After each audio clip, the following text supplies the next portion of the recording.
Hi everyone, today I'm joined by my dear friend and fellow miniature artist Jakob Villien. Jakob is the guy who taught me how to use oil paints on miniatures, and since teaching me how to paint with oils, Jakob has gone on to teach classes all over the world. He's also a box art painter and the former owner of the company Nordlys. In our conversation today, we're setting out to tackle some oil painting myth busting.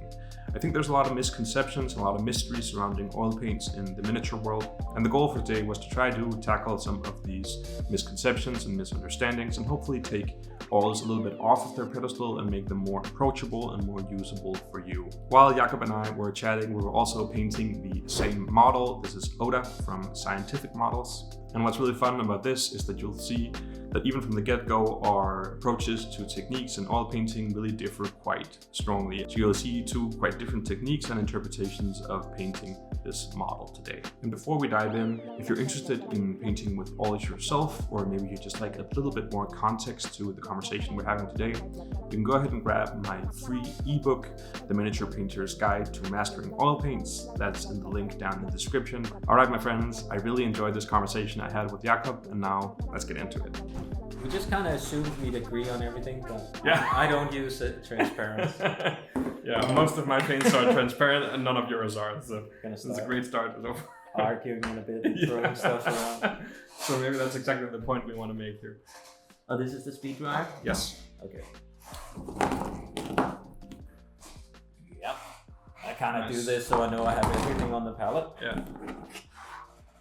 Yeah, so you just line up all the paints next to each other on the palette. Dimitri taught me. Yeah. And he fans out like a rainbow and transparent on the right, and yeah. So opaques on the left. Yeah. Yeah. Yeah, but I kind of just go ochres and the different saturated colors, and then black and white, and sometimes I have some lighter colors like light blue and warm gray and stuff like that. I don't know. There's no rules to it, except for if you're right-handed, you don't put anything down here. Nothing in the right-hand side of the palette, the right-hand corner. Bitter experience. Could you pass me the diluent? Yeah, because you put your hand. Place your hand there, and suddenly you're like, what? Yeah. Why is there blue everywhere? It's like on my face. Right. Yeah. It happens. Yeah. It probably won't kill you, but maybe we should start discussing that. Yeah, because I think probably, for me at least, that's like the biggest thing you hear, is that like oil paints are really dangerous or something like this. What do you think about this, Jacob? I think you shouldn't eat it. Yeah, okay. But apart from that, you're probably okay if you follow a couple simple practices. Mm-hmm. Don't rub it on your skin. Don't place it underneath your nose at all times. Put the lid on if you're not using it. The lid on the diluent? Yes, whatever spirit you have. Yeah. But it's like, so whatever, if it gets on your skin because of the heavy metals, or it will enter your skin apparently, yep. And it will evaporate with the and you shouldn't breathe it. So, but apart from that, I mean, it's mostly like, there are professors who have died, but they were covered in it at all times. Yeah, and it's been like a few years since that, right? This is like... Yeah. So I think actually a lot of the stories about like dangerous pigments are kind of overblown, I think, because many of these pigments are now synthetics. Like the versions of the dangerous pigments that we get are a lot of them are synthetics. Yes. Of course, cadmium is still like a heavy metal, which is not cadmium, which is not great, but you can get safer alternatives. Like here I have Naphthol red, which is a very heavy metal free red. Yeah. So there's nothing about like the linseed oil or the binder or anything like this that's toxic. No, it's the pigments. It's the pigments that some of them are toxic, but we probably have worse habits like licking brush and doing the thumb thing. You shouldn't do that with oils. Or like airbrushing metallics. Yeah, you shouldn't do that either. No. Incredibly unhealthy, but you shouldn't airbrush oils either. No, for sure not. Yeah. For sure not. Yeah, that's the first thing, really. Yeah. Okay, so not as toxic as we think. Follow some simple like safety precautions, like keep a lid on the diluent as much as you can. I'm saying that with now having not a lid on my diluent. And try not to breathe directly the paints. Yep. We're painting the Samurai, the Oda from Scientific Models. It's a gorgeous model, sculpted by Arad. It's absolutely fantastic. We talked about it for a long time, doing this. Yes, it's been like a year or something, right? At least. That's how it is with miniature painters. Yes. Very busy, very important people.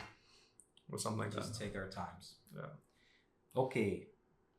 So what are you going to start with? The skin? Yeah, probably. I would probably paint the face first. All right. And then do a little bit. I need some white also. Then the palette will be complete, I think. Yeah. Also some ultramarine, some dark blue. Yeah. So I don't know about you, but I like to start with like the pre-glaze or the wash first. Yeah, no, you do that. That's really interesting. I tend to not to. I tend to cover it with as opaque a layer that's undiluted. It's just like it's more tricky to control sometimes. But so you just put thick paint on the dry. Yeah.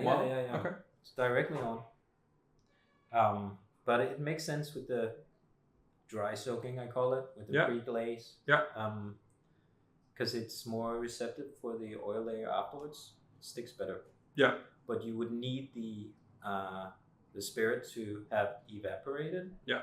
Before continuing, and the slight bit of oil still there makes it easier to sort of get an even layer, I guess. Yeah. Okay, let's do that. Yeah, so I just thin the paint a little bit with the diluent and then come in here and I'll just cover everything, make sure it seeps into the recesses, and then I'll wipe most of it off. Yeah. So like a lot of people have tried that when doing an oil wash. Yeah. Instead, like the difference is that usually people do it in the end of the painting, but here we do it at the very beginning. Do you cover the entire layer then? The entire face? Yep. With this and wipe it off? Yeah, I'll just take a makeup sponge and then remove it. And then I have like a tinted surface to mix paint into. Do that. Try it. But I think also I kind of just put it on with as thick as I can and just mix it on the face, so it's kind of like just mapping the different elements directly on. Yep. And it's kind of tedious because it doesn't, oil in itself doesn't flow out. No, it doesn't. It stays in place. Yeah, so you have to sort of muck it in there. Yeah. But you get the right amount from the beginning, and then you can work it from there. Yeah, so I think the idea with this is that with the thinner is that it makes it so that the oils kind of flow a little bit more into the recesses. Yeah. I'm going to try this step. Regular method, I guess. So some of the things we talked about earlier, we're just discussing if this sort of paint along has any merit, but it's like oil painters don't really have a common language. We think we all paint the same. So even though I know you so well, I don't actually know how you do it, except for the videos I've seen and stuff. Yeah. Yeah, and I've learned how to paint from you and then went on and kind of changed some things in the approach, right? So it's still somehow different. Yeah, but when you say you paint oils, everyone just sort of envisions the last YouTube they saw with an oil painter. Yeah. Or whatever canvas art they used to do in school or something. So it's we don't really have this common language, I guess. Yeah, and I think that's one of the also challenges, and you can probably speak even more to this, is that it's kind of hard to go out and teach a course in oil painting because people sometimes expect some very... They picked up bits and pieces from all around. Absolutely. Yeah, and perhaps they expect a level of authority and a level like an absolute answer to some questions that that we can't as teachers really answer for them. Yeah, maybe. Yeah, I think another difference in how you approach this and how I approach this is that you started with like a bit more of a thorough acrylic underpainting or an acrylic sketch before. Yeah, a bit more. Yeah. Yeah, we were discussing it a bit because you basically just had the 2-color thing going on. Yeah. And this covers really well your paints here. Yeah. It seems. I kind of like what you got going there with the sponge thing. Yeah, so now I'm just removing it, and already you can see that it's kind of close to the skin tone that I want, actually. Yeah. Because that's the wonders of red oxide. And this was my first time using this particular bottle of it, so I wasn't sure. But yeah, turns out it's pretty good. Yeah. That's cool. So I think also this is another technique that probably comes from canvas, because I think they like want to stain the white canvas. Oh, yeah. And that's also why then they kind of translate it into miniatures, I think. Yeah. But it's not the only way to do things, but yeah. Okay, so let's just put that over there.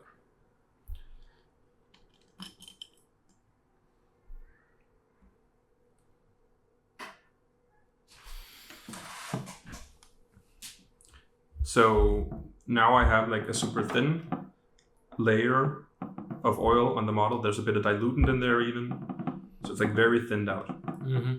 But it means that I can still have something that's slightly wet that I can mix the oils into the subsequent layers. That makes sense.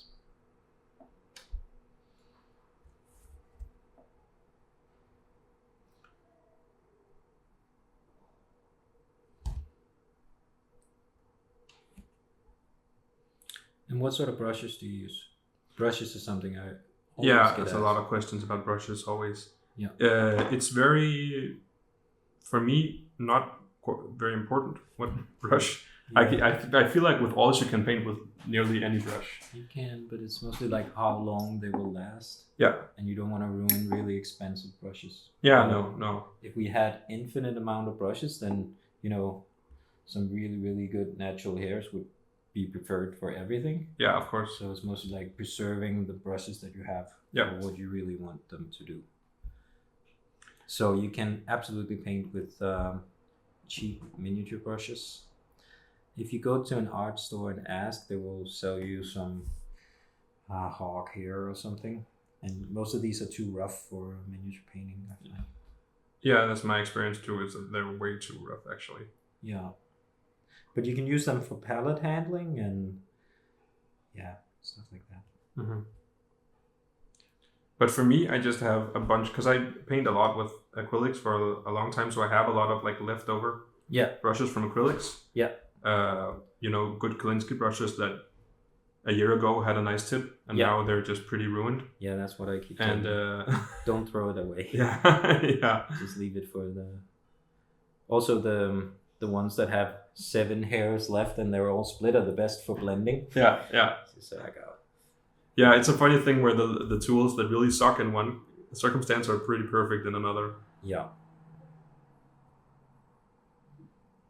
And so that's how I approach the brushes, I guess. Yeah. So what I'm doing right now is the biggest issue that everyone at first, it's beginning with the shine, going, okay, which sort of light and how to... Yeah, so maybe we should just because like oil paints are based on oil, so they're naturally super really shiny. And there's nothing we can do to change that while painting. No. And some dry a little more matte than others, and it's mostly like how thin a layer you put on and whether it's slightly... The benefit that you have probably is that it will dry fairly matte. Yeah, it helps. The thinner helps. Yeah. To make it more matte for sure. Yeah. But if you paint even on a first layer without any spirits in there, then it will be pretty matte on day 2, and it's not that bad. And then you start to add some interest in on the second day, and it's much more workable. But first, when you put it on, because of the shapes, your eyes will have to sort of adjust, and you go around saying, okay, this is the angle and this works. Yeah, I think that's probably something that a lot of beginners will have a surprisingly hard time with, is seeing what they're doing on the model. Absolutely. Just because of how shiny it is and the contours of the model itself casting reflections and stuff. Yeah. Yeah.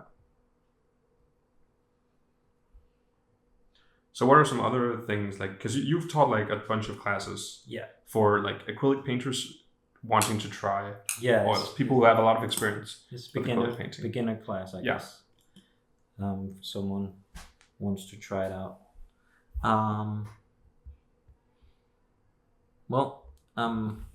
Mostly it's like I have 2 sets of muscle memories that you switch between, and I'll do the analogy of between an automatic car, and you're so young, so you probably don't remember.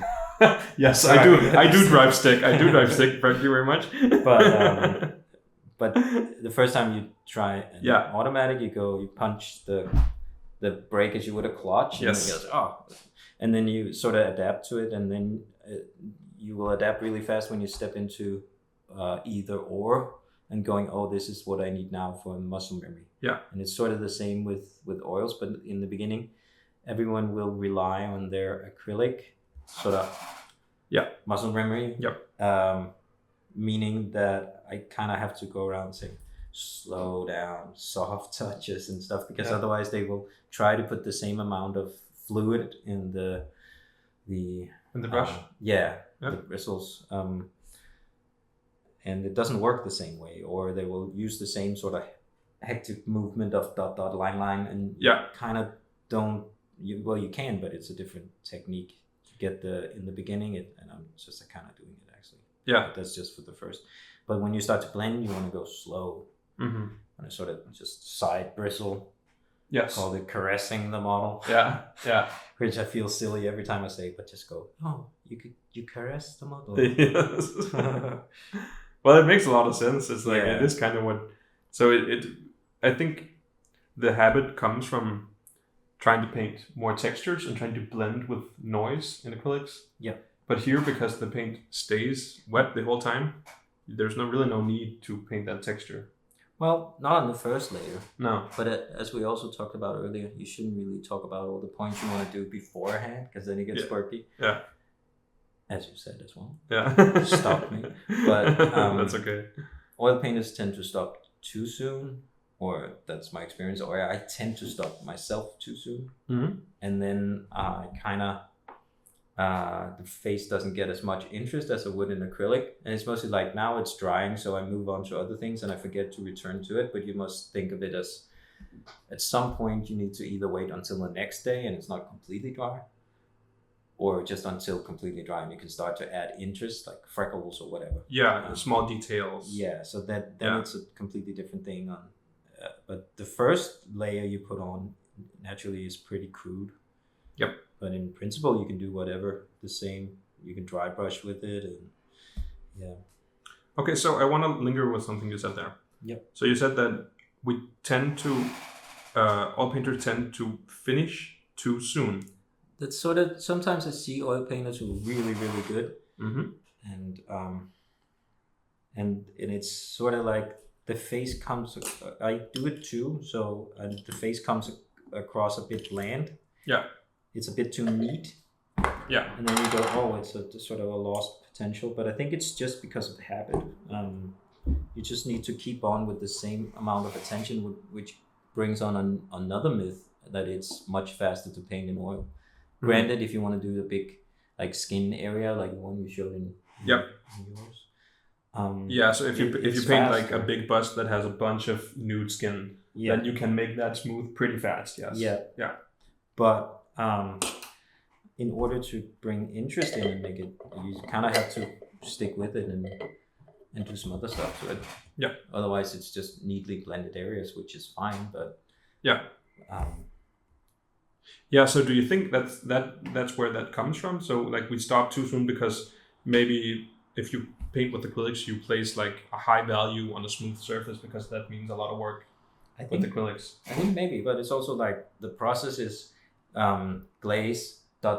You have a lot more, but when you do oil, you sort of go, now I am as far as I can at this point. If you start to, now you have a very nice even layer already. Yeah. But if you start to do like, he's part of a gang, he has a tattoo on his face or something. Yes. Then it will interact with the underlying layer. Yeah. Because it's not settled at all. It's not even, a little bit dry. And even tomorrow, it will be much more workable depending on what sort of oils you have naturally. Yeah. And yeah. And speaking of which, the drying times. Yeah, because that's really one of the things that that we hear a lot about and a lot of talk about. So, what do you say to somebody who says like, I don't want to paint oils because I really can't deal with the long drying times. I want to put down the model and know that now it's finished and it's dry. I mean, for me, but what do you think? I mean, for me, the drying time is actually a very big benefit. So I try to prolong it. I stick the model sometimes in the fridge. Yep. And usually not. I usually just put the palette in there. Just to keep the paints. Yeah, if I have a nice skin color or something. Yep. But I feel like I'd like to. I heard the other day there were some paints that it was heat activated. So it was basically oil paints that didn't cure at all. And then when you needed it to, this is actually apparently a thing, it's discontinued, and then you could just use a heat gun or a hairdryer and boom, it's dry. That sounds like the perfect paint. Yeah, that's very cool. Yeah, so for me, I'd like to prolong it until I'm ready. And naturally, I'm not a wizard, so you kind of have to go. And one of the questions you get is, how do you know? And you kind of just go, touch it. Yeah. If it's a brown, how do you know that anything is dry ever? I don't know. Yeah. No, true. So what about you? How do you handle the drying times? I mean, yeah. So for me, I think about it way differently. Is that I actually kind of like to be able to. So like one of the challenges is, just to explain, is that different pigments have a little bit of different drying time. Yeah. So if you paint something on the model with, like I have a violet color here that dries very slowly. If I use that, I might wait like 2 weeks before the model to dry. Yeah. And because you can't really, if I want to work in like more layers and push the contrast further than I can do in a single layer, because all paints are kind of a little bit transparent, right? Yeah. Same with acrylics. That's why we always do 2 thin layers or whatever. Yeah. So for me, I like to be able to speed that up, and I use Liquin from Winsor & Newton. It's just like fast drying alkali medium. Yeah. Add just 10% of this into the mixture of the paint, and then you know that everything is going to dry in like 24 or 48 hours. Yeah. That makes sense. I mean, it can be hard to control another additive to a new medium that you haven't tried before. Yes. So so I don't recommend people to start with this. No. So to learn oils, I feel it's better to just go straight from tube. Yes. I did have one like online coaching where the student didn't just couldn't paint without anything in there, and said I had to add some thinner to it. And I understand that, but for me, I just kind of get used to. It's tedious putting on the first layer, and it's sort of like sketching. Yep. You place colors next to each other, and then sometimes I'm just painting right now with the same brush, but I can use a secondary brush to do some blending, as a really, really soft one. Yep. Yeah, kind of lost the point there. We're talking about drying times and just using paint out of the tubes. Yeah. So. Yeah. And it's just like on this second, once you have the full layer covered in the sketching phase, and then now we have it blended, then you can start to add more in. And once that's sort of settled, and that's for me why it makes sense to have it directly on the acrylic without any additives in it or any spirits, because it kind of makes an even layer. Like for me, it's as well covering a layer, stretch as far without any surface structure or buildup. Yeah. And that's the kind of your end goal. That's what you want. You want a thin, even layer with no texture in it. Yeah. On the entire model. I mean, what I'm doing right now is just complete random. I don't have any sort of rules to it, but when I try to teach it, I stress that very much. Yeah. Like, okay, place the colors on, like mapping, and then use a secondary brush to sort of touch the intersecting layers and blending and stuff like that. Yeah. Because it's just much easier. If you put anything else in there, it will be thinner. Yes. Meaning less covering. Yeah. And if you don't have a very good acrylic layer, then you will be punished. You cannot, and then you will have paint buildup. Is my experience, anyways. Right. Okay. Yeah. Interesting. And you basically just have that for acrylic layer. Like, that's really amazing. Yeah. So that took 2 minutes. Yeah. This was. Yeah. We did the underpainting quite different, right? Yeah. So you painted with the airbrush and painted in the local colors. So yeah. You painted the skin tone in the color you want the skin tone. Yeah. You painted the kimono in the color you want the kimono. For me, I painted just a shadow color and then a zenithal layer of ice yellow. Yeah. Exactly. And I just I might do the other thing, but I always feel like it maybe just comes from me being kind of I don't know, maybe inexperienced with the oils. I think because I just paint this way because I find that no matter what I do for the acrylic underpainting, it always changes with the oils. Yeah. So I'm not sure that I see the effect of a really solid underpainting with acrylics because it's different every time. I never can figure out to get to use it in a smart way. So I just think let's just not use it and just go to the oils. Yeah. Yeah, that makes sense. Yeah. So what do you prefer? If it was just you don't have a commission or you have it's not a box art or anything, what would you prefer painting, oils or acrylic? It's a little bit of a trick question. Yeah. Yeah. So it always depends on the model and what I like to see for it. I think the answer that I want to give now that when you're asking me like that is that you don't have to choose one medium. You can paint whatever. You can combine them on one model. Yeah. You can paint part of it. You could paint a layer of oil and then paint acrylics on top. You can do a lot of different things. And also it depends on the project. Yes. If you have something very texture heavy, then you're gonna, let's say it's an old man and a dog. Yeah. Let's just say completely imaginary example. Yeah, who knows? It would be really hard to do the same thing in oils. Yes. Because it's not impossible, but it's just a process that the oil wouldn't help you. No, you're not. Yeah, you can do it, but it's. You have to work around the downsides to oils then, because each medium has pros and cons. Yep. And they're pros and cons for different things. Yeah. So let's talk about some of the cons of oils, because a lot of people that are like proponents of the medium are saying that it's the best thing for everything. Is that your experience, or like how do you find? Because you also switch between acrylics and oils, right? Yeah. Even on same models. Yep. Like the one I just did in Oregon. Mm-hmm. And I switched halfway between the skin to oils. And it was mostly like that.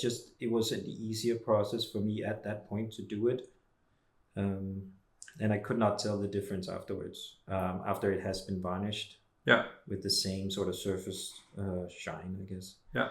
So, and it's another project comes to mind, that the Hell from Aradia Miniatures. Yeah. With the big flowy cape, the one I did at box art. Oh yeah, the floating one, like the ice. Yeah. With the wolf. Yes. The cape was just at that point, because I'm not very structured in my painting, I just sort of went, I need to do this now. It's going to be a nightmare to do blending. Yeah. And I thought, like soft fabric. I'm just going to switch to oils. And it was a complete dream. Yeah. And I used the scale. They dry really fast. And it was like the next day, I actually do stick it in the oven sometimes to speed it up. Have to remember to tell your spouse. Yeah. You're baking a miniature. Yes. And with like a toxic heavy metals. Oh yeah. Yeah.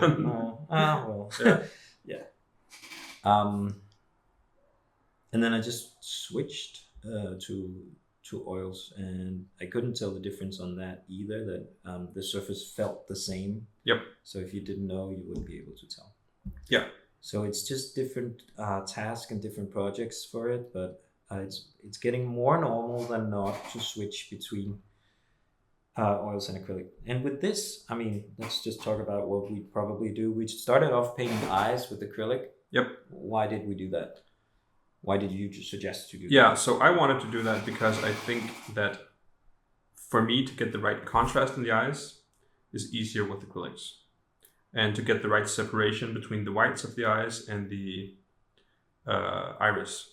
But why is it easier to do that? That might be obvious for you, but Yeah. It's worth pointing out. It's easier because the white of the eye will dry, and then you can paint a sharp line for the iris. Yeah. Where you can have really high contrast in a very small space.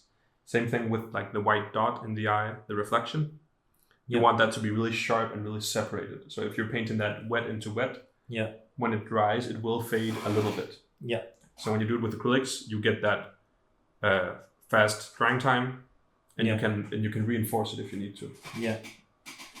So it's easier to get fast opacity and like faster coverage. Yeah. Because you can do more layers immediately. You don't have to wait for a few days for it to dry, right? Right. But it's mostly like whatever's underneath will blend. Yes. And you can place something carefully on top of wet oil, like oil on oil, and leave it there. But it will, as soon as you sort of touch it, if you want to do like the dot of the white of the eyes, it's much easier to wait until completely dry, but you can sort of just go, boop. Yeah. Just, it's there. I don't want to. Don't touch sleeping. it. Don't touch it. Yeah. But it just seems like it's an unnecessary hurdle. Yes. You can do it much easier in acrylic, really. So and also like why even bother now? But it's just if you want to connect to your model and feel the character in there, then it's a little bit more difficult if you don't have any sort of eyes in there. Yeah.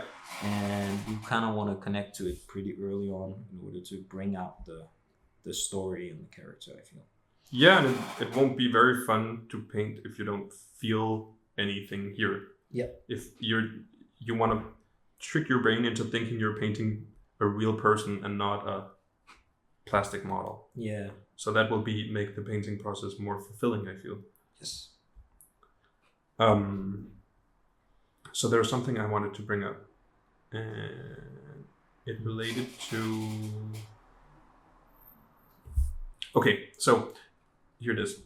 I feel like a lot of people will say that like oil painting is really bad for details, to paint like really detailed surface. Yes. So if you have some super detailed Warhammer Space Marine guy with like a ton of chains and a ton of different things on top of one another, how do you feel about painting something like this with oil paints? I mean, it's easier to switch between on some parts. I did the class with Dimitri. Yep. I asked him if he painted everything in oils because on the third day, it was a 3-day course. We did acrylic for the third layer. Yeah. And we speed dried it in between with like a reptile lamp. I hope I'm not giving away any secrets, but it was actually kind of clever. So I think it was like a chicken hatchery lamp or something, like a reptile tank lamp. Yeah. And it was dry in the morning on the first layer, and on the second day it was a new layer, and then on the third day we switched to acrylic. And I asked him, "Do you always do like acrylic?" And he said, "No, never." So, I don't remember if he said never, but he says he would paint in oils for the entire project. And I asked, "Why would you teach us to do acrylic then?" But it's just easier for newcomers. So I think it's mostly like you will learn really fast to do perfect blends in oils. Yep. But to learn to do just the right amount of oil and dilution and everything for doing tiny details. Yeah. I don't believe it's faster to do it or easier in acrylic. It's just like that's a whole other skill level you need to build up. Yeah. So if you just want the oils to be like a secondary thing that you use for large surfaces and stuff like that, then it would probably be easier to do detailing and texture work and stuff in acrylic and keep doing it like that. Yeah.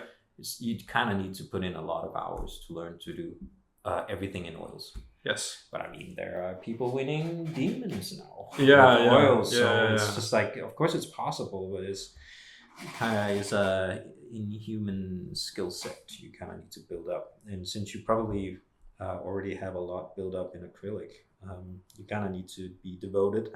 Yes. Put in the hours and stuff. Yeah. Yeah. So the conversation that I sometimes have with people who are interested in oils is that they will ask like, is this gonna speed everything up for me? So like, is it worth learning this new skill? Because will I then be a better, faster painter, but just by the magic of oil paints? Yeah. Just because they're just inherently better or something? Yeah.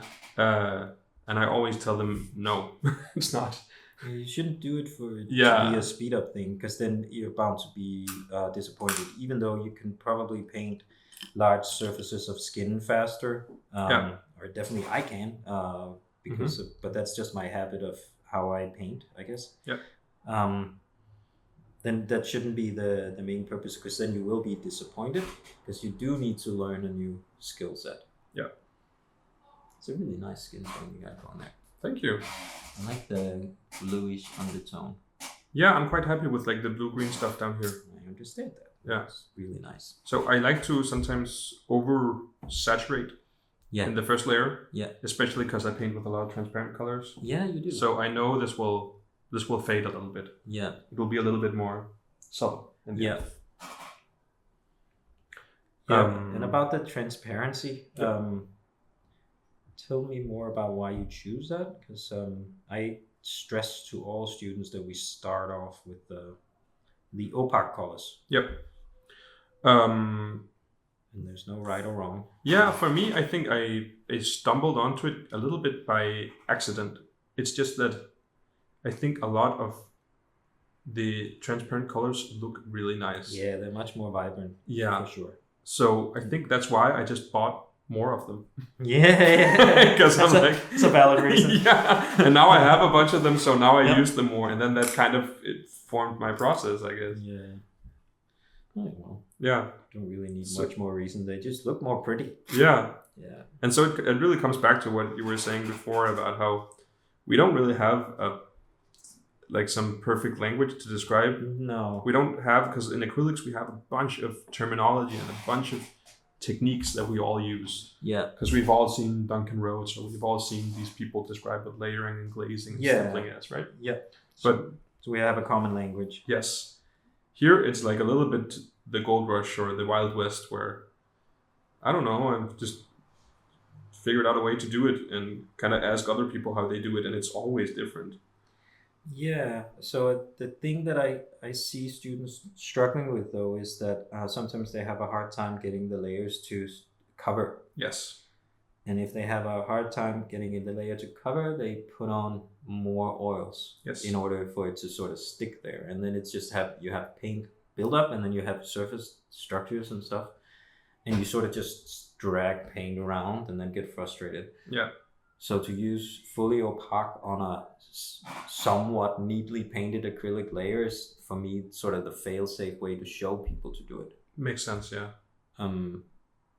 But I see yours working so well, really fast. So, I mean, it's covering really well with transparency on top of, well, just, base coat, just really fast in airbrush. Yeah.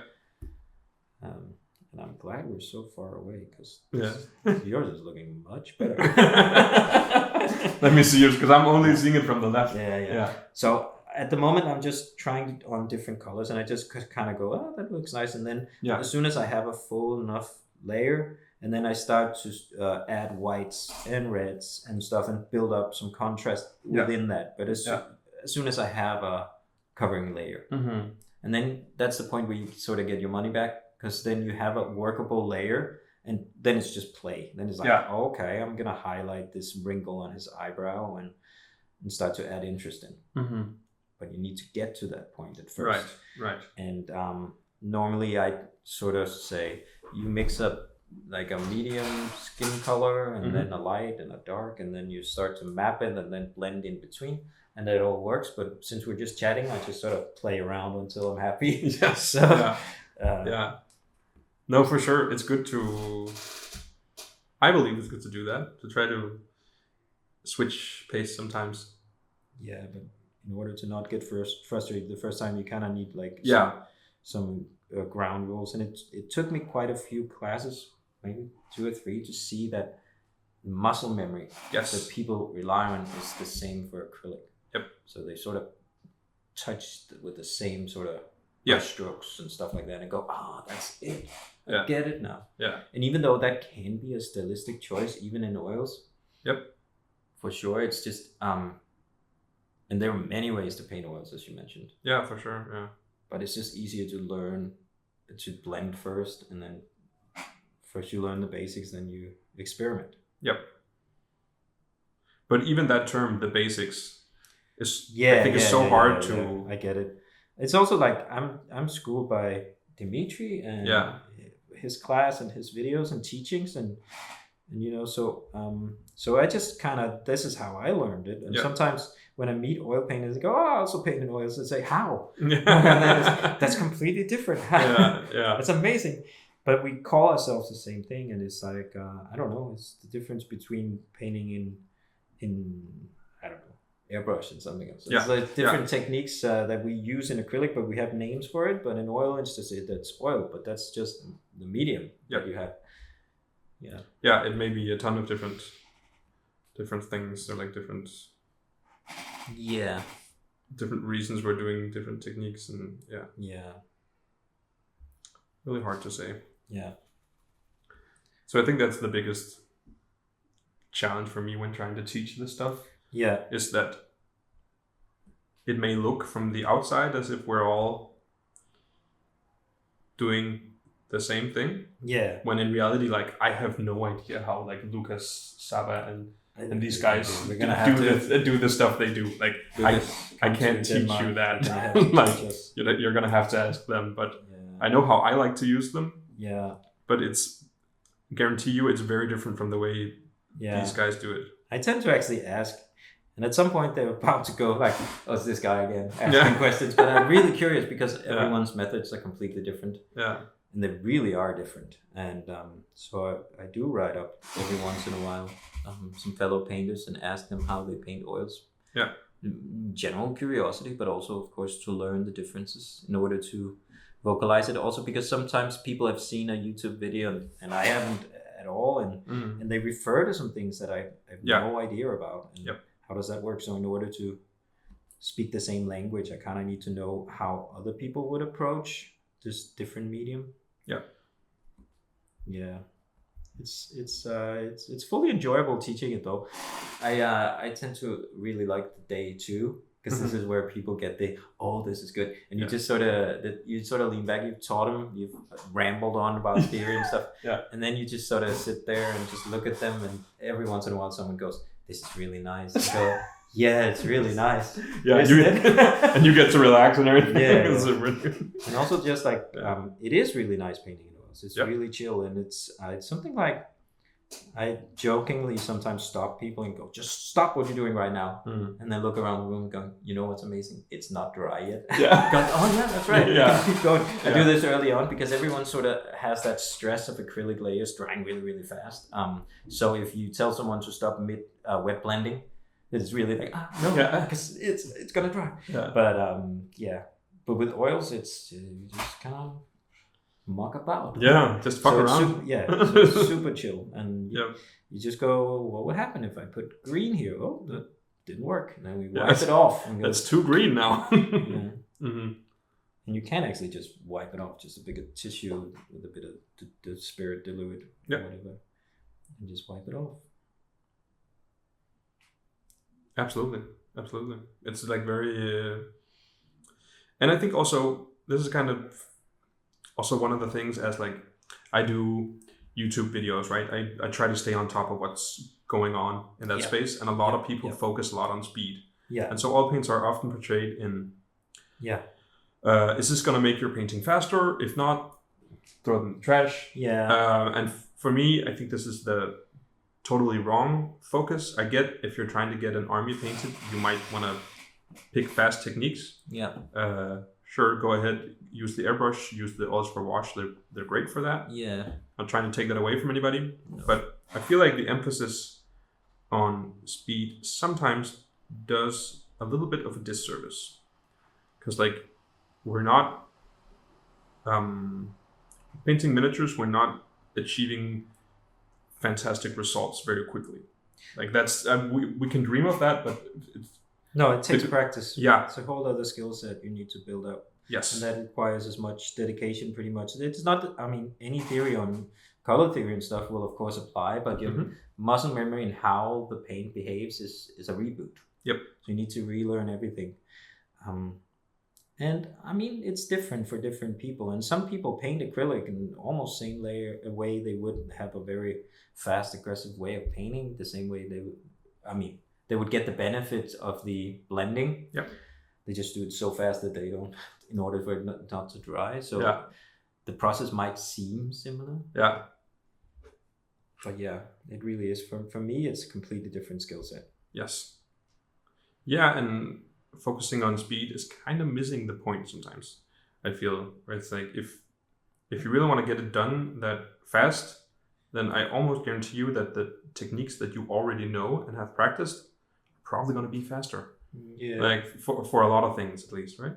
Yeah. So, but I mean, even for Warhammer, you paint oils on Warhammer miniatures. Yeah. I was going to on the last class in Toronto, but I decided just before, actually, which is not cool for the students, but they took it really well, to not do it on a Warhammer figure. Yeah.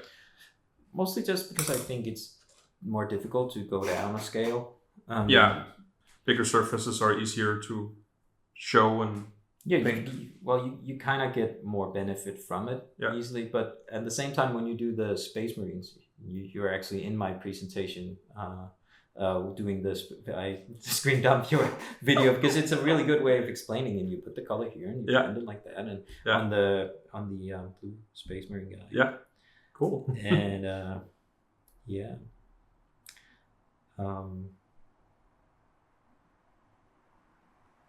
so it's like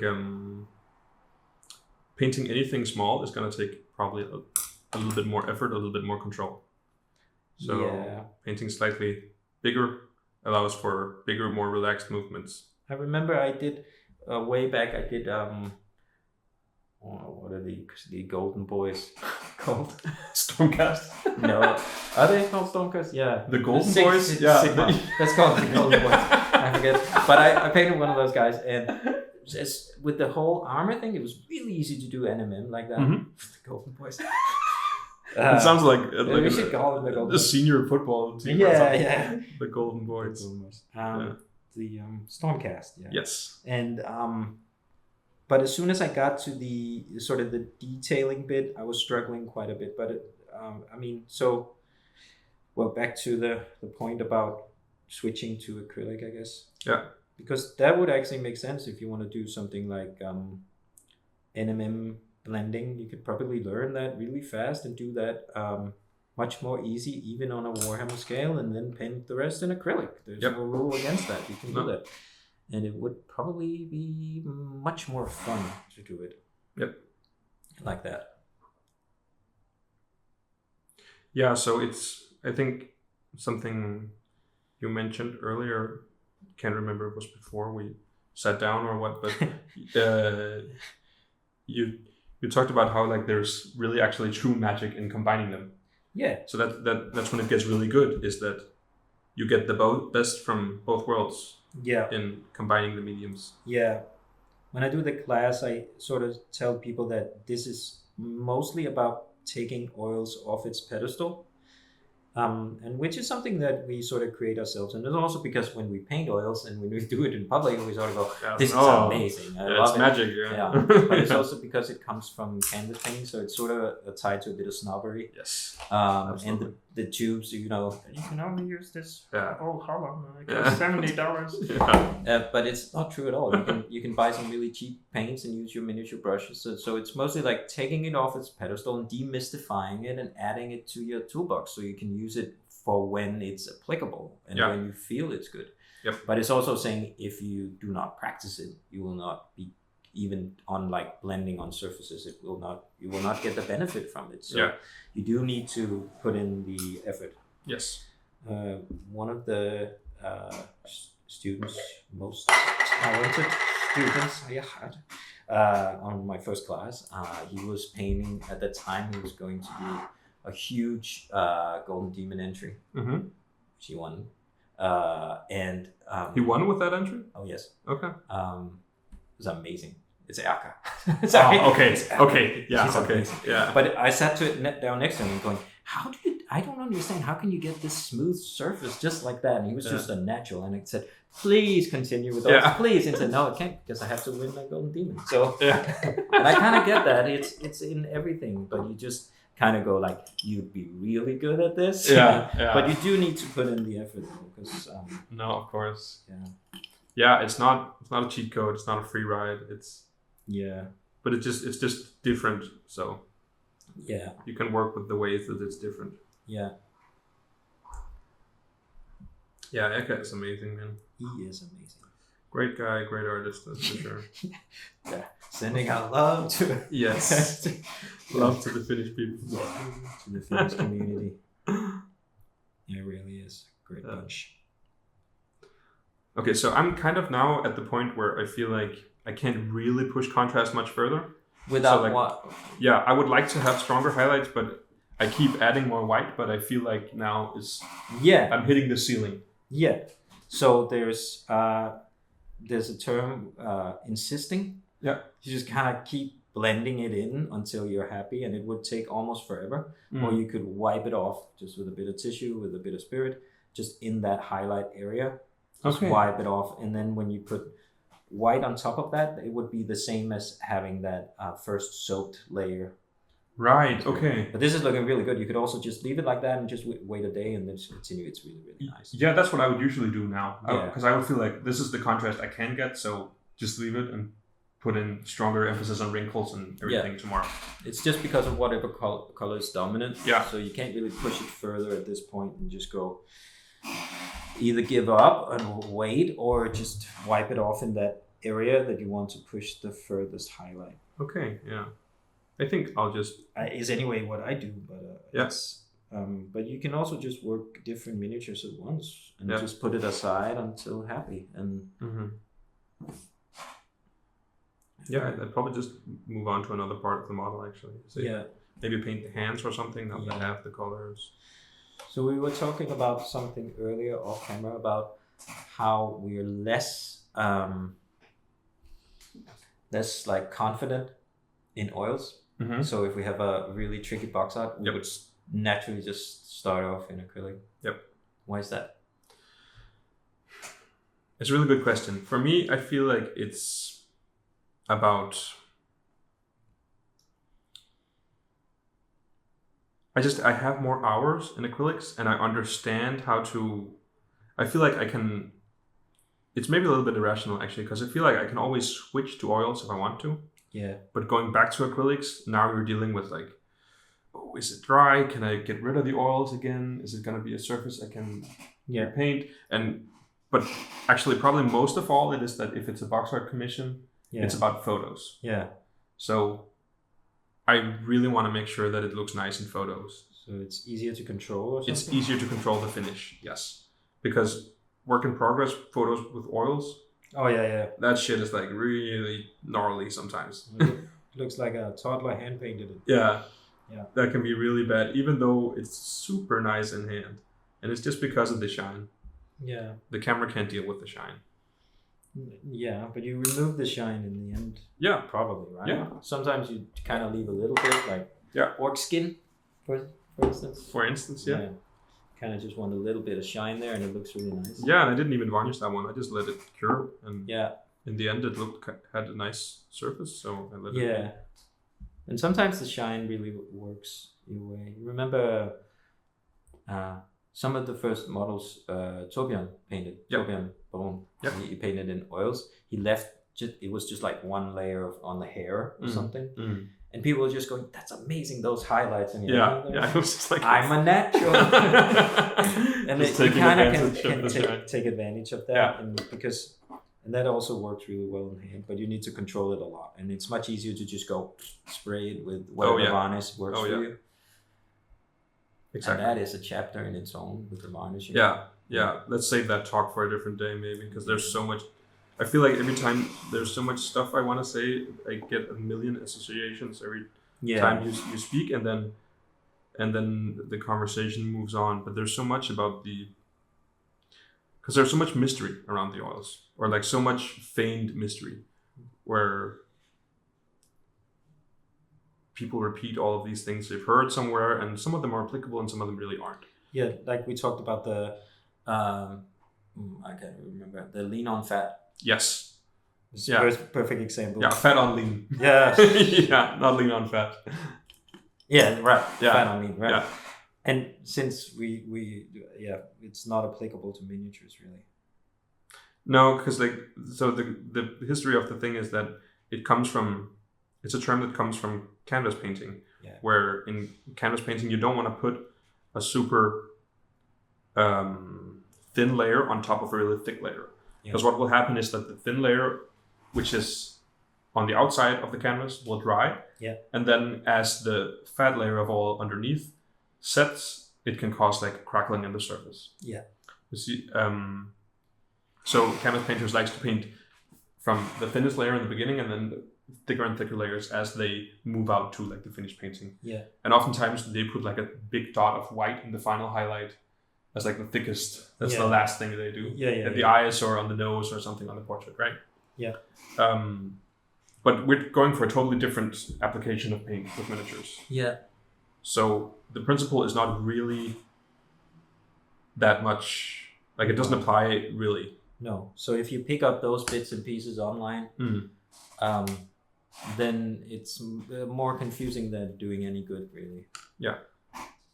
But I feel like, still though, I do feel like there's a part of it that is kind of relevant in that sometimes if you have problem with the paint leaving the brush and sticking to the surface, that can be about how thick is the layer on the surface and how thick is the layer on the brush. Yeah. So I feel like that, and maybe it's a little bit more of an advanced topic, maybe not something I would talk to a complete first-time oil painter about, but sometimes there can be a little bit about this where you might want to go slightly thicker or slightly thinner if you feel like it's not leaving the brush the way you want it to. But it's a feeling you will develop as you paint yourself, not something I want to instruct a student about necessarily. No. Not in the beginning, at least. Speaking of which, you have a course coming up. Oh, that's such a smooth segue. Oh, yeah. I have 2 different workshops announced right now. One about painting the female form in oil paints and diving into like skin tones. It will be really nice. Exclusive miniature by Torbjørn Barone. Before mentioned. Yes, the aforementioned Torbjørn Barone. Fantastic sculptor and a fantastic figure that you can only get by joining the workshop. And an awesome dude. Yeah, awesome guy. And also a non-metallic metal workshop in acrylics. That's at the beginning of next year. Yeah. There's like links for both of these in the description. Check those out. Yes. But when you are going to teach oils, what would be like the intro you do? Everyone sat down. And they're all eager to start, and they haven't even put anything on their palette yet, and they're just looking at that model in front of them, and then you start to speak. What will you say? You haven't developed it yet, I know. No. But what's the main point that you want to stress? The main point I want to stress is that it's not that different from acrylic painting.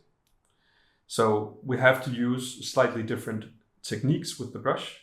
We have to be aware of some different things, but really we're trying to establish the exact same thing. So all the stuff you know from acrylics, you can still like use the same pattern of thinking, but you just have to use different brush motions. Yeah, that's a good point.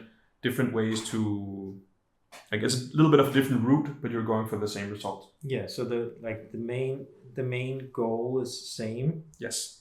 But the methods you have to apply because of a simple switch of medium in the paints. Yeah. Is going to be a complete different thing. Yes. But like, stick with it. Yeah. It's going to be really good. You might be happy in the end, and you might not. Yeah. No money back. Exactly. You're all here. You're all paid. Yeah.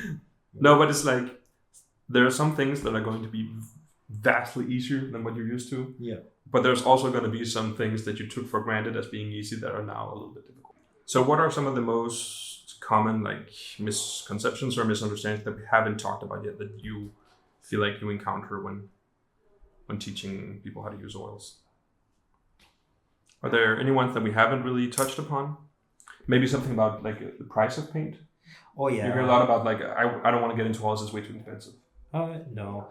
I mean, the truth is, I cannot tell you which paints are better because I don't really think that way. I just kind of go, oh, this is nice, I'll stick with it. I mean, I use Sminke primarily, and I use also a bit of Winsor. No. And of course the iris paints. Yep. Beautiful. And but then mostly when teaching, I use the Abteilung or the AK. Yeah. And I actually use a fair bit of the scale paints as well. Yeah. It's mostly like I tend to find the cheapest option for as close as a saturation as I can get. Yeah. But this is just the same about taking it off its pedestal. If I go, this paint is amazing, this red, and it costs 60 euros a tube, then it's going to feel like inaccessible. Yes. But if I go, this is a really nice red from Abteilung or something. And the truth is that they are not that saturated, so you will need something else in order to get it to that saturation level. To boost it a bit. Yeah. And you can also use inks afterwards if you want to go like, I need a bit of extra power here in terms of magenta, then you just go with the airbrush. Right, yeah. I mean, it's sometimes we make it more difficult than it needs to be. Yeah. I guess. So anyways, back to the paints. I use any brand I have. I have like preferred paints that I trust in terms of like drying times. Yes. I don't feel like the trade-off where you get pure pigments but really slow drying times is worth it, because I kind of need to know that they behave somewhat the same. Yeah. So I don't have that one paint that takes a month to dry. Yeah. And I just used it in that one spot, and therefore I cannot do anything more with it. So it's not worth it for me. No. I get that the vibrancy, but I'd rather just use an ink afterwards or something if I cannot get it to that level, which I always can, to be honest. But yeah, that makes total sense. But my way of getting around that has just been, as I said, to use a little bit of liquid, a little bit of medium in there, and then that way I kind of unify some of the drying times, and I don't have to guess because I know that I added 10% of liquid, so it's all all pretty much the same. Yeah. But yeah, they are. They some of the tubes are more expensive, but you don't need the most expensive ones. No, and you don't need a lot. No. So because the nature of oils is to blend, but this is also one of the you speak about the misconceptions. So the thing that's not so good, I'm sorry about the scale paints. I do really like how they behave. Yeah. Is that they're pretty much desaturated. It seems like they're the same as their acrylic line. Should we talk about this? Cut it out. I do really This may like be them. one for the edit. Let's. I don't know. I don't know. It's just like, okay. So the point is that if you start desaturated, there's like 3 things that can desaturate your paints, and one is that it's desaturated from the beginning, and that happens a lot with the cheaper brands.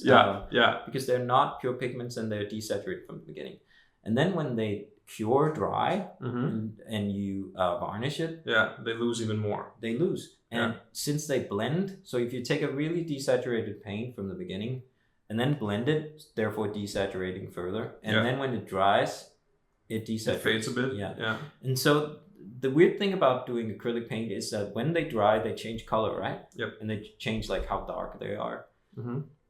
And you get so accustomed to looking at that, and you can do like layering, and you know exactly like, because you look at and then you paste it next to it, and then it dries, and then it looks perfect. Yep. But when you put it on, it's like 2 different shades of the same thing. Yeah. But when oils, you have the same shade, but once they dry, they will have changed in the entire thing. Yep. So you kind of need to be aware of that everything pollutes and desaturates. Yep. You have hair next to it, and you sort of touch the side of it, and suddenly it's in the skin, and then you desaturate that. And you make that darker or whatever. Yeah. So it's just one of those things that you sort of start most saturated that you intend to end up with. And therefore, if you have a really desaturated paint from the beginning, you will be punished in losing a lot of that contrast and saturation. Yep. If that makes it, I don't know. I'm just kind of No, not at all. I will say I really do like the scale paints. They're really, really nice handling. They have a very smooth finish. I painted the box out of, or the secondary box out of Stella's Alexia. I can't remember which the Gladiator. No, it's the beautiful elf with the flowy hair. Ah, yes, That's yeah. complete in scale paints, and I loved how they behaved, and they behaved exactly the same and they dried, but they're super desaturated. Mm-hmm. So it's just like a conscious choice. If you have something else to add into it, they can work really well. Yeah. So it's, this is not an advertisement for a certain paint brand. It's just like, in some ways, the oil paints are much easier, I guess. Or not easier, but they are very similar, I guess. A lot of people will probably write in the comments that they disagree with that. Because of course there are differences in terms of like different art brands and stuff, and different oils put in and pigments naturally. But I guess just find whatever works for you and just try it out and Yeah, and I think the number one advice I give is not to buy too much. Yeah. Because like if you're trying to learn something new, I would much just buy a red, a blue, a yellow, and a white and a black. Yeah. That's and you can get really, really like far. Yeah. Like you can do paint almost anything with that. And then if you need to, like you said, if you can't mix the right purple with those colors, if you can't get the strong enough yellow saturation, you can use inks afterwards with the acrylics. Yeah, and the truth is you probably can't get it too far as you would like. So you need to do something else. Yeah. You can't mix it any color you like from it. You can't mix any color? Is that what you're saying? I mean, like if you don't have a really nice purple, then it's gonna be hard. It's gonna be really hard to get that saturation from whatever color you have. Oh, for sure, for sure. Really pure pigments, but it does help. Yeah, of course, there's a merit to having all of those paints, but if you're just starting out, if you're just trying to learn how to use it, having 15 different tubes is not gonna help you a lot. It's gonna help you to learn how 5 of those tubes behave and then practice with those. Yeah.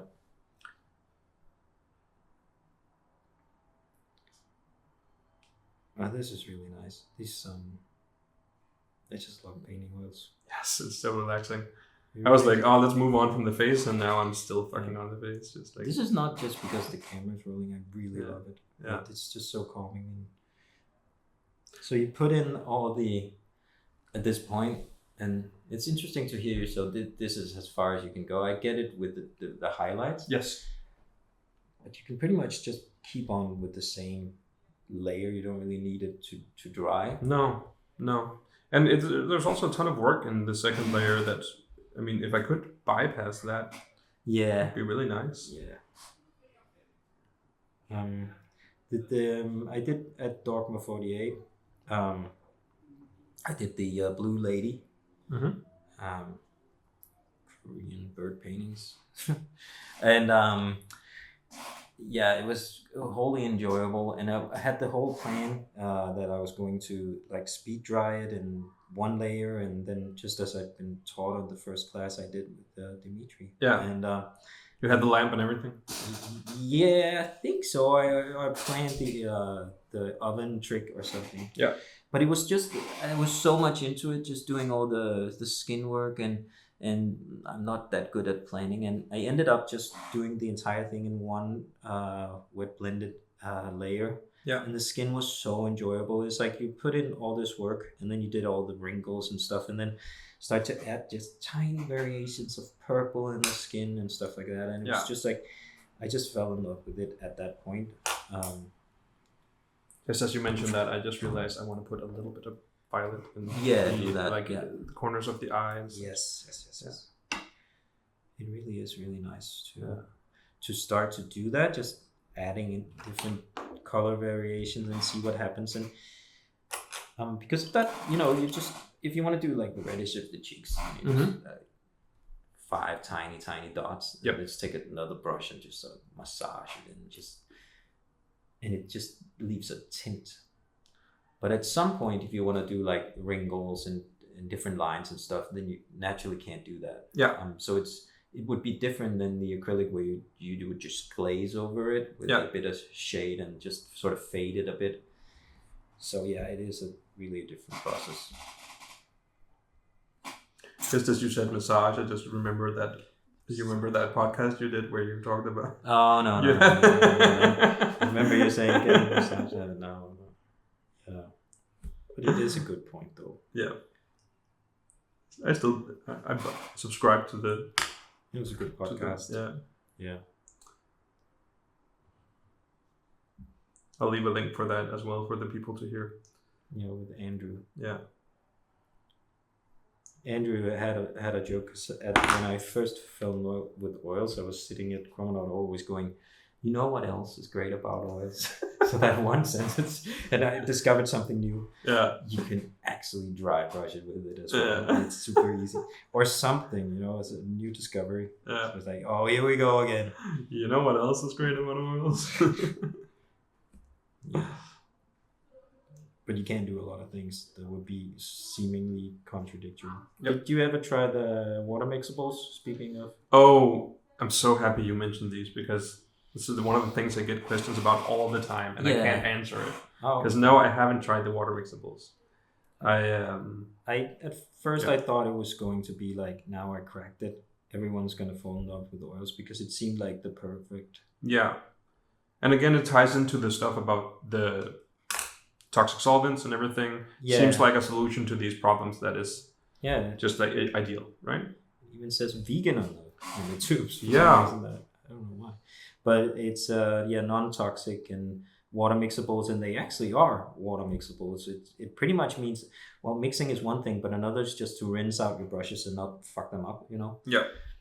It's just amazing. And so it does seem like it's the perfect thing. Mm-hmm. And you can just use a little bit of water in there and just sort of dilute it slightly. Yeah. Without it dissolving. So the risk of using stuff like that is if you're not careful, you drag something on that dissolves the paint you just put on. Yeah. But you don't do that with the water mixables ones. So they're really nice to use. But the thing is that they have a different drying cycle. Yeah. And they sort of become sort of like tar-like, is my experience anyways, after the first bit of drying. Yeah, once the water leaves it becomes a little sticky, right? That's what you said. Yeah. But it's just my experience. I didn't find that they covered it as well, but they could just be the brand or whatever. Yeah. It's a weird thing painting with oils, and they have the same properties, but they're water mixables. And some of them took forever to dry, but again, it could be just the brand of it. Yeah. But it was pretty cool, actually. And I did paint the entire diver in that. Mm-hmm. That was all water mixables. Nice.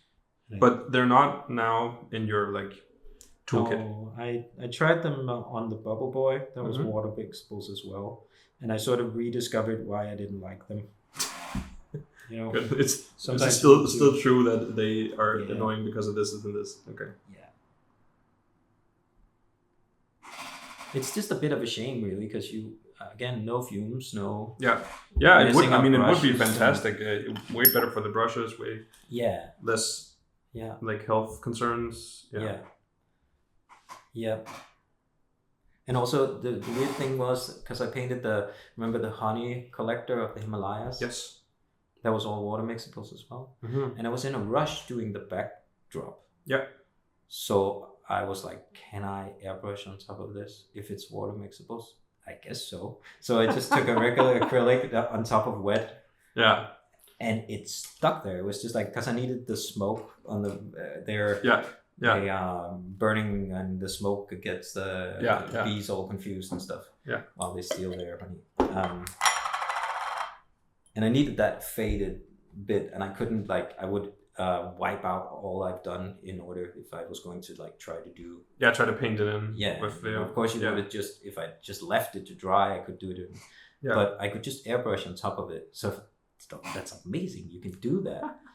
Just with acrylic paint, but it stuck there, and I just left it. But it would have been like a glazing on top of something. You would have, if you had touched it, it would have sort of crackled or something. But I just didn't, and then it dried, and it's fine. And you took a big risk, and it paid off, and that's good. Yeah, because it was that's sort of what Dogma is about, right? Yes, for sure. It's also about sometimes am I gonna fuck up my piece with 1 hour left? Who knows? Yeah. Let's try it. Exactly. Kind of need to cut corners. Yeah. Let me just keep an eye on the time here. So it's actually, I think we're kind of set for time, Jacob. Yeah. It's 7:20. Oh shit. Yeah. We need to stop. Yeah. So This has been great. yeah, this has been too great actually. I have It's half a been- painted face and a lot of good chats. Yeah, appreciate it, man. Thank you for coming back. Yeah. I'll kill And the if anyone wants to learn more about oils, it's that guy. yeah, or this guy. Yeah. No, it's just don't get discouraged. And please use those paints. I have a sort of feeling that it's like 90% of people taking the class buy the paint, Yeah, and maybe 20% keep painting. But you know, yeah, it's really common not to. you need to use it. put in some hours and learn it again. But if you don't, I think it's like if you don't get the payoff pretty fast, you know. And I get it, but it really is worth it. Yeah. Yeah, let that be the. And then, yeah.